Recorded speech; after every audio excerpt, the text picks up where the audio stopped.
ہمارا channel subscribe کیجیے تاکہ آپ ہماری ہر آنے والی ویڈیو سے باخبر رہ سکیں۔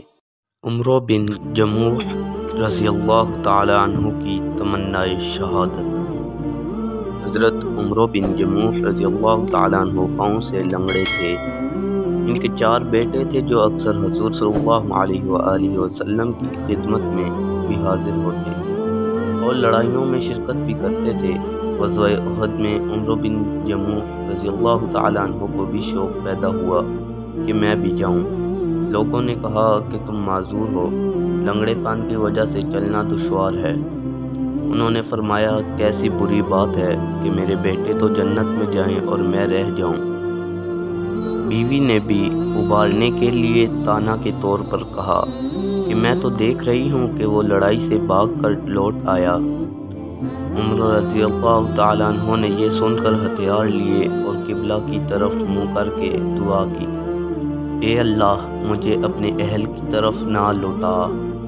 اس کے بعد حضور صلی اللہ علیہ وآلہ وسلم کی خدمت میں حاضر ہوئے اور اپنی قوم کے منع کرنے کا اور اپنی خواہش کا اظہار کیا اور کہا کہ میں امید کرتا ہوں کہ اپنے لنگڑے پیر سے جنت میں چلوں پھروں۔ حضور صلی اللہ علیہ وآلہ وسلم نے فرمایا کہ اللہ نے تم کو معذور کیا ہے تو نہ جانے میں کیا حرج ہے۔ انہوں نے پھر خواہش کی تو آپ صلی اللہ علیہ وآلہ وسلم نے اجازت دے دی۔ ابو طلحہ رضی اللہ تعالیٰ عنہ کہتے ہیں کہ میں نے عمر رضی اللہ تعالیٰ عنہ کو لڑائی میں دیکھا کہ اکڑتے ہوئے جاتے تھے اور کہتے تھے کہ خدا کی قسم میں جنت کا مشتاق ہوں۔ ان کا ایک بیٹا بھی ان کے پیچھے دوڑا ہوا جاتا تھا۔ دونوں لڑتے رہے حتیٰ کہ دونوں شہید ہوئے۔ ان کی بیوی اپنے خاوند اور بیٹے کی لاش کو اونٹ پر لاد کر دفن کے لیے مدینہ لانے لگی تو وہ اونٹ بیٹھ گیا۔ بڑی دقت سے اس کو مار کر اٹھایا اور مدینہ لانے کی کوشش کی، مگر وہ احد ہی کی طرف کا منہ کرتا تھا۔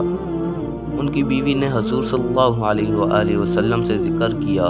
آپ صلی اللہ علیہ وآلہ وسلم نے فرمایا کہ اونٹ کو یہی حکم ہے، کیا عمرو چلتے ہوئے کچھ کہہ کر گئے تھے؟ انہوں نے عرض کیا کہ قبلہ کی طرف منہ کر کے یہ دعا کی تھی۔ آپ صلی اللہ علیہ وسلم نے فرمایا اسی وجہ سے یہ اونٹ اس طرف نہیں جاتا، اسی کا نام ہے جنت کا شوق اور یہی ہے وہ سچا عشق اللہ کا اور اس کے رسول صلی اللہ علیہ وآلہ وسلم کا، جس کی وجہ سے صحابہ رضی اللہ تعالیٰ عنہ کہاں سے کہاں پہنچ گئے کہ ان کے جذبے مرنے کے بعد بھی ویسے ہی رہتے۔